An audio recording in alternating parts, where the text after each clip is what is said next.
Alors les amis, ça m'a pris énormément de temps de pouvoir prendre cette décision de faire cette vidéo concernant Puff Daddy. Alors, peut-être pas Puff Daddy, P Diddy, peu importe.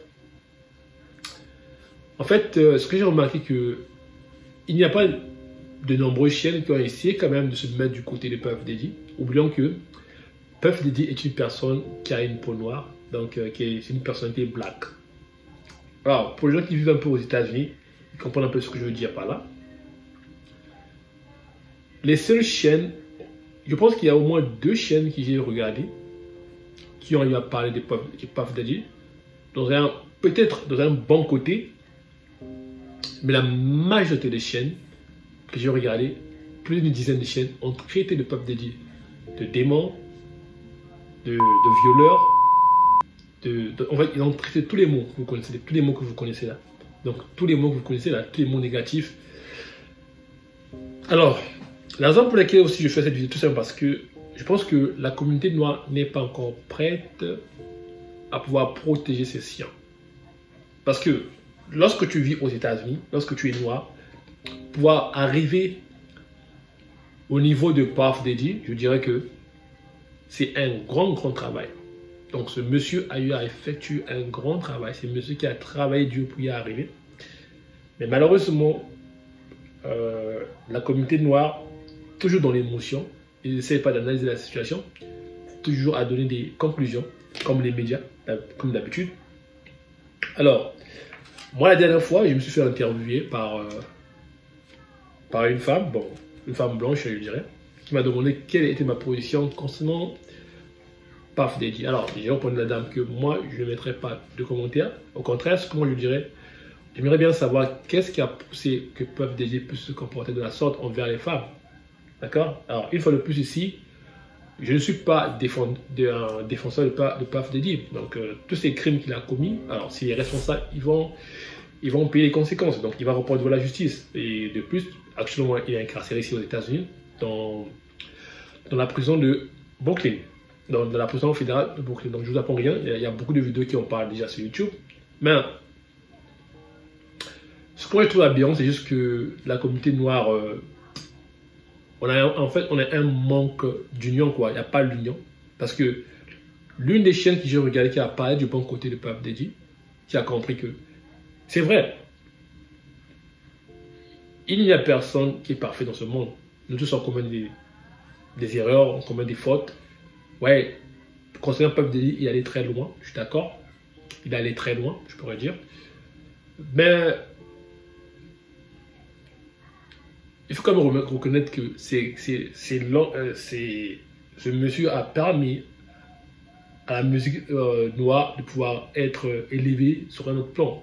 En fait, il a envoyé la musique noire dans une autre dimension. Parce que dans le passé, la plupart des labels étaient des labels blancs. Donc les labels blancs, on peut dire comme ça, ces labels a manipulé plus les noirs. Donc les noirs ne peuvent pas chanter ce qu'ils pensaient. Donc chaque fois, il fallait modifier les chansons, chanter par rapport aux critères de ces compagnies, de ces labels à l'époque. Mais il faut quand même reconnaître que Puff Daddy, pour arriver à ce niveau, il a eu à travailler dur. Alors ici, je ne vais pas vraiment parler du mauvais côté du gars. Moi, je vais plus m'accentuer sur les bons côtés du monsieur. Alors, revenons un peu sur le sujet des chaînes.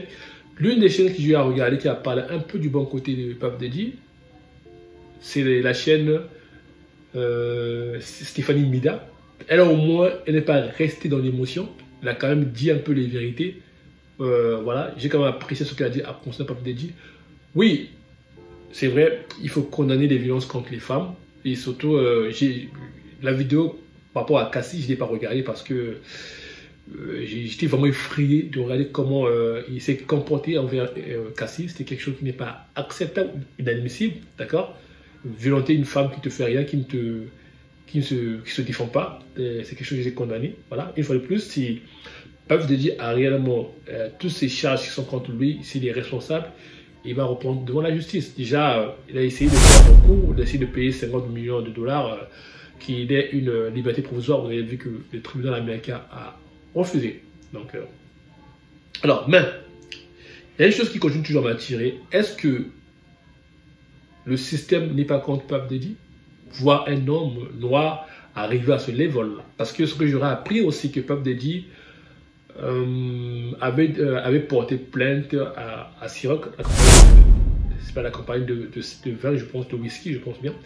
Et lorsque l'affaire a commencé à tourner d'une autre... lorsque l'affaire a commencé à prendre une autre envergure au niveau de la justice américaine, au niveau du FBI, il a demandé à Ciroc de pouvoir qu'il va retirer sa plainte. D'accord? Mais malheureusement, depuis qu'il a eu à payer Cassie de l'argent lorsqu'il est arrivé à l'amiable, d'autres femmes peut-être qui se sont fait violenter dans le passé et ils ont commencé aussi à faire surface, dire que non, Puff Daddy m'a violé, Puff Daddy m'a fait ceci, cela, d'accord? Alors moi dans cette vidéo ici, je ne parlerai pas du mauvais côté de Puff Daddy, mais je veux juste tirer votre attention. En tant que noir aux États-Unis, arriver au niveau de Puff Daddy, ce n'est pas facile. C'est un monsieur qui a eu à travailler dur, d'accord? C'est vrai, je suis contre ce qu'il a commis, comme voilà, ce sont des actes qui ne sont pas tolérables dans la société moderne, voilà.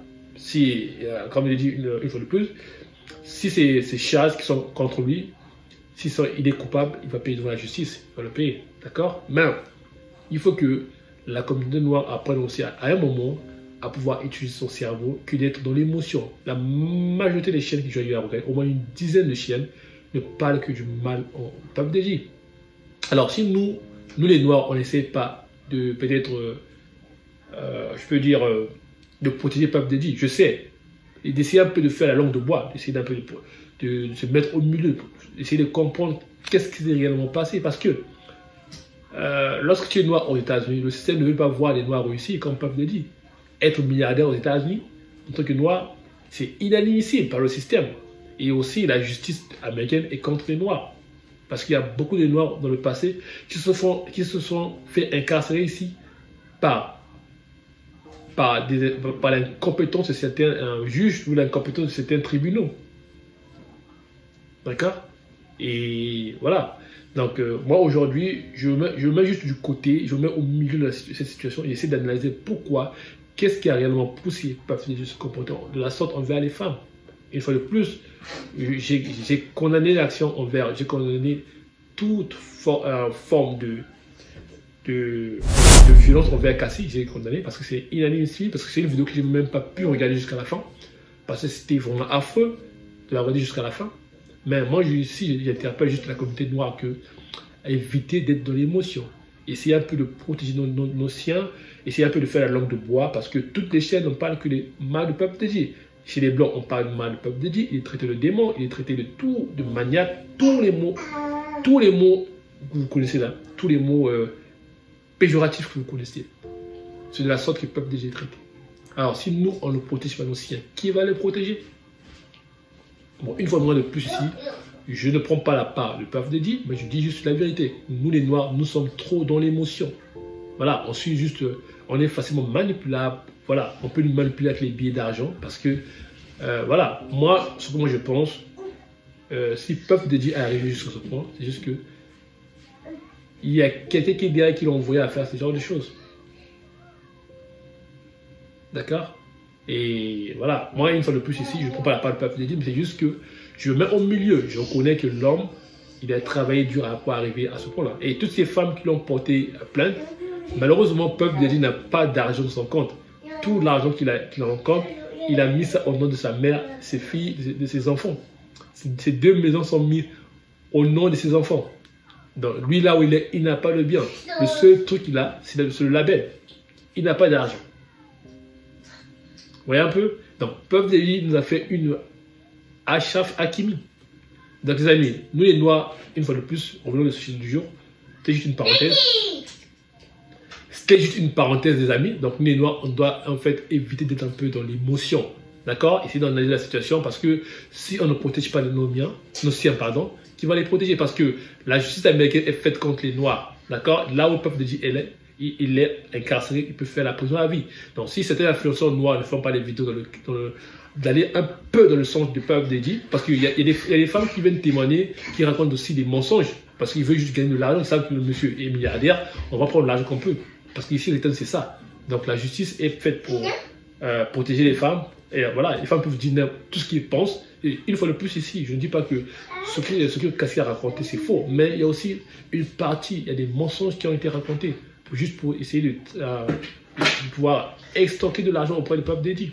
D'accord? Et voilà un peu ce que je veux dire par là. Nous les Noirs, évitons d'être dans l'émotion. C'est par là que je termine cette vidéo. Donc évitons d'être dans l'émotion parce que on doit essayer de protéger nos siens, essayer de faire un peu, comme on dit souvent, la langue de bois et essayer de protéger notre sien. Parce que si aujourd'hui la musique, si l'industrie musicale repart au blanc, les Noirs ne gagneront rien. D'accord? On va toujours continuer à rester dans l'esclavage. Alors c'était tout pour cette vidéo les amis concernant le peuple dédié. Moi, dans cette situation, je me mets plus au milieu. Je n'essaierai pas de traiter que Pape Dj était un violeur, tout cela, non, je ne dirai pas ce genre de mots. Au contraire, moi je me mettrai au milieu.